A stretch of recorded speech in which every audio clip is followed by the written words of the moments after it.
Is Texas the right state for LGBTQ people to be living and protecting their rights as the country changes? That's a question we're going to answer today on FleeRedStates.com. Flee Red States is a project of Texas Pride Realty Group. We are part of Home Smart Stars here in Dallas-Fort Worth, Texas, and we also cover the Houston market.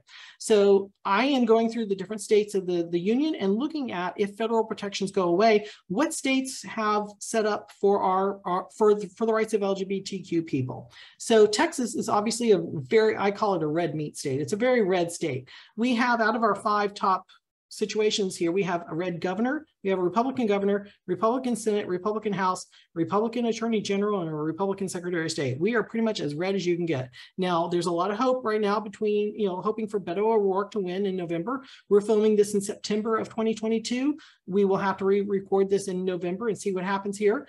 But we've been promised a blue wave for easily 20 years. And so far, the blue wave is not getting there. So I'm going to hope for Beto. Beto, if you're watching this, I'm voting for you.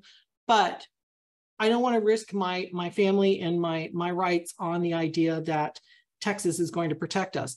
As we start to see cases like the Oglefeld case get potentially overturned, or the Lawrence v. Texas case get challenged, Clarence Thomas has already talked about that being something he would like to see. Our Senator Ted Cruz has said, yay, let's go overturn these. A lot of my friends are having the conversation, what state is their plan B? What country is their plan B? So Texas has a very strong red Republican government here.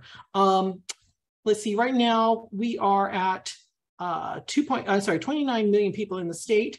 There are no protections, according to the website freedomforallamericans.org. Texas has no protections for LGBTQ people. If the federal protections go away, there's nothing in place to protect us. And actually, it's my understanding that Texas still has paragraph 2106 on the books. 21.06 was the sodomy law in Texas.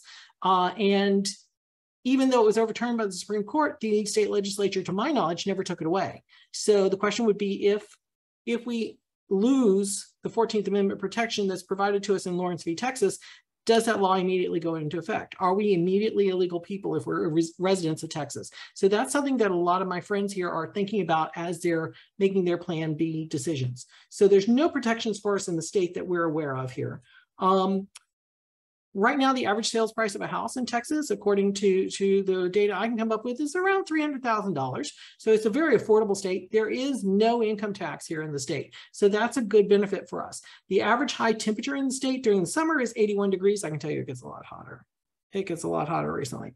81 degrees, and the average low is 48 degrees. Texas is also a state that is kind of rare because we have our own power grid. So sometimes those highs and the lows trip our power grid and we lose power for a couple days.